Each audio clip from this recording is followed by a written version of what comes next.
What's going on? We back. It's the Boxing Clinic and more. It's your boy CJ Goodfellow. One time for the one time we working.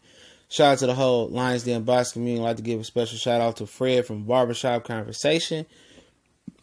And Fred worked his ass off this weekend, man. Got some incredible footage. Interviews with Big Baby Miller, Charlos, Hurd. Marcellus Wilder, Deontay Wilder's brother. He got the drop, got the scoop on everything. Everybody video, I see Fred right there in the mix. So shout out to Fred from Barbershop Conversation. Much love to that brother, man. Solid brother, really, really good brother, man. But we get into the Mayweather Effect Part 3, and it's a playlist. If you missed the first two episodes or two parts, man, I got a playlist as well. Gonna update it right after this video, okay?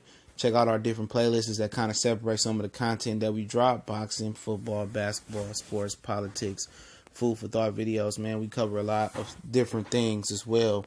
And this part is called The Takeover. And most people will say, you had a lot of Mexican people say without Oscar De La Hoya, Mayweather wouldn't be in the position as the biggest star in boxing and reign the way he did reign. But also people fail to mention his genius. We talked about the last one when he found out when he became the villain and wore the black hat versus Arturo Gatti when he still was with Top Rank. That's the way that he should go now, and not kind of be what Bob Aaron wanted him to be, and be the smiling, grinning, good, clean cut kid on the surface like Sugar Ray Leonard was, but deep down be a bad boy behind the scenes like Sugar Ray Leonard. Had some demons in his closet, Tiger Woods as well. Okay. And Floyd wanted to do it his way, and this was Floyd's coming out party, and this was the start of the takeover, and generated him a lot of money. And a lot of people say, this dude sold himself out. No, he played a role, he acted. It's entertainment. People forget that about boxing. It's entertainment. People love storyline. People love beef, even if it's fake or it doesn't seem genuine. And then when it's genuine, people love it even more. And then when it's not real or it's not genuine, people make it to be genuine. And people eat it up, Same thing with WWE, and he applied that aspect, and he was on full display in the 24/7 series. And I think that played the most major part of Floyd pushing this pay-per-view to break the record at the time. For two small men to break a pay-per-view at the time, that was huge. Heavyweights was the only one, I believe, doing numbers like that on pay-per-view. And his genius, it was just him. It wasn't Oscar. Oscar had the fame. Oscar had the limelight, even taking L's, having controversial fights and all the accolades and the gold medal. Oscar had that, okay? You got to remember, Floyd was calling Oscar De La Hoya out when they both was on Top Rank, and Floyd was fighting on his undercards.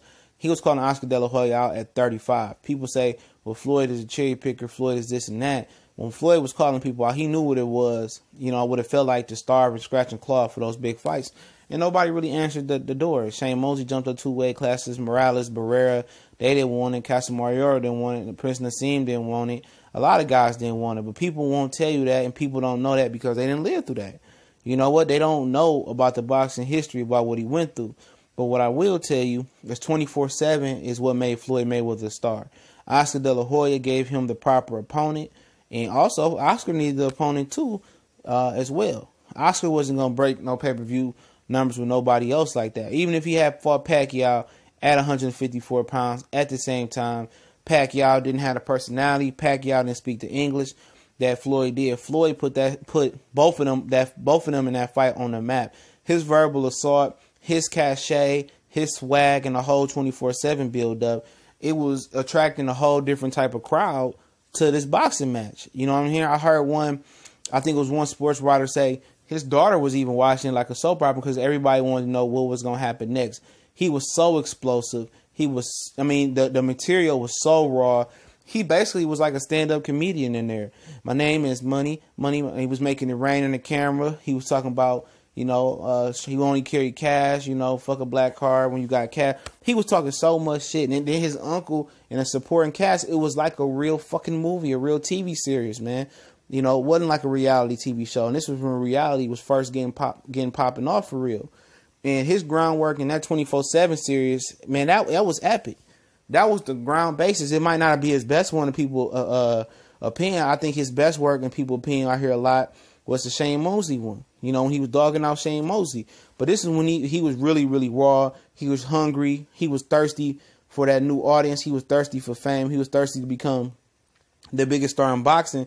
And that didn't happen by fighting in the ring, because he had plenty of exciting fights inside the ring. That happened because he was flamboyant.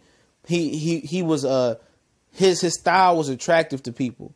And then you put 50 Cent up in the mix. He was one of the hottest artists at the time, and they friendship, and it was a lot of things worked, and it was like the perfect storm. It was like they planned it out the right way. You had Leonard Ellaby talking shit. You had Dwayne Blake talking shit. You had Roger Mayweather that took off into his own type of star in the show as well. You had stars within stars and within the show. And his groundwork, and him talking Oscar De La Hoya all the press conferences too, he made that fight draw. He made the fight. You know what I'm saying? Everybody knew about Floyd. You know, he was a good fighter. They knew his lineage. They knew what was going on. They knew about the daddy, about the uncles, about what he did at Top Rank. But they didn't ever see that style or that side of Floyd. You know, he told Oscar, "I'm gonna beat your motherfucking ass." While Dripper had a champagne glass in his hand. It was just a perfect storm, man. And that's where the takeover started. And that's where a lot of young fighters, they forget that. You know, they train so hard. They hit the bag so many times. They put in so much work. They do all the work, but they forget to do the groundwork on the outside of the ring. They forget that now they got a social media platform that Floyd really didn't have at the time. It wasn't popping like it is now. You know what? He brought the social media to him. You know, a lot of these fighters, they just want to hit the bag, train, and they barely want to do that and go home. But you got to market yourself. You got to get endorsements. You got to make yourself known. You got to make other billionaires and other businesses want to rub shoulders with you. All right, and that's what it is. You gotta want it. All right, you really gotta want it, and you really gotta put the work in outside the ring and building yourself up. As much as him beating Oscar De La Hoya in the ring was the beginning, in most people's opinion, to him becoming that superstar. Nah, it was what he did in 24/7. It was what he did at the press conference. It was what he did selling the fight. He sold the fight. He sold himself. He sold his camp. He sold his uncle. He sold Leonard Ellaby. He sold the TMT. He sold it with 50 Cent. They sold the whole thing. And it blew up. And at next 24/7 with Hatton, he did the same thing. Shane Mosey Marquez, he did the same thing. And he was doing talk shows. People wanted to know what he was going to say. And his money just kept growing and growing and growing. It was innovative. He thought about groundbreaking, outside the box things that he needed to do to break out as a star. And it worked. You know what I'm saying? It was a constant adding up formulas, crunching numbers. What if we do this, we can do that. And if you can do this, we can. You know, with Al Haymon sitting there doing that. Now, most of these fighters got out, and they think that's all you need to do. But no, you got to sell yourself. You got to make yourself known. You got to put yourself out there. You know, it's not selling out. People say, oh, you want Earl to sell out. You want Terrence to sell out. You want this guy to sell out. No, it's not selling out. It's entertainment. You know, I want you to sell something. I want you to be enthusiastic about wanting to fight Errol Spence or wanting to fight Terrence Crawford. I want you to say, yeah, that's the fight I want. And these dudes just stuck in their ways. They boring, they bland. And Floyd was seen as boring and bland, exciting style, quiet kid, nice smile.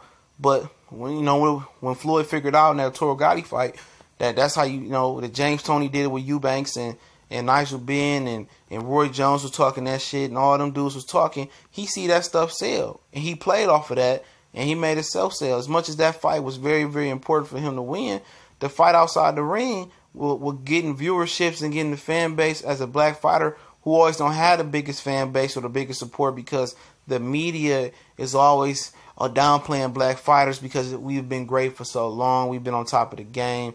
Most of the all-time great lists are filled with plenty of great black fighters. That's an actual fact, and they always trying to downplay it. Oh, man, you're just a fanboy, and woo. But Canelo is cheating, and y'all supporting Canelo. Triple G got a padded record. I don't play into that no more. You want to call me a fanboy? So fucking be it. I'm going to support my brothers. I'm going to support black fighters, and I'm going to support the fighters that I do like. You know what I'm saying? That's the media. The media want to discourage you from supporting black fighters and giving them that push. You know what I'm saying? That's what it is. You know what I'm saying? And Floyd, he had people that hated him, but they paid to see him, and people that loved him that paid to see him. You know what? And it started off with the promotion of this fight. He promoted this fight. Oscar couldn't talk trash. Oscar couldn't keep up with his speed. This was the takeover right here. You know what I'm saying? He cashed in this fight. He cashed in the next fight. He retired, came back, and kept cashing in. You know, no matter how long he stayed, he fought once a year, once every 2 years. When he came back and fight, it was an event. Then he started fighting on the Mexican holidays. You know, then he took it one step further. You know, it's called being innovative, thinking outside the box. You know, knowing your audience, knowing how to pinpoint the audience, knowing how to grow an audience, knowing how to attract the audience towards you. You know, doing things that these other fighters just choose not to do these days. And they got the beautiful platform of Twitter, social media, Twitch, YouTube, everything. You know, Adrian Broner had his own series about taping his life and about being serious, and it was very entertaining. Some fighters, very few fighters get it. You know what I'm saying?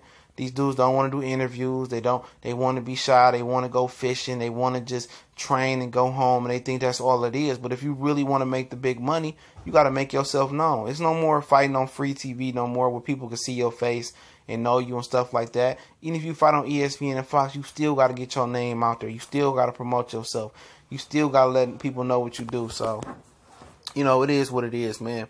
Be on the lookout for part 4 sometime this week, probably Wednesday through Friday, or I might do another one Sunday. I'm trying to fit in 2 Mayweather effects this week as well again. Also, don't forget, we got a full playlist of them as well. This is part 3. And check out the other playlists we got as well. I definitely appreciate all the brothers that's supporting this series as well. Don't forget, we on all social media, Facebook, Instagram, Twitter. If you would like to donate, the PayPal link is there as well. You can wait till we go live through the Super Chat as well, too. Also, we got the Raw and Cut podcast, S210, College Sports Most Wanted. All those links in the description. Y'all know what the business is, TBC and more. Shout out to the LDBC one time for the one time.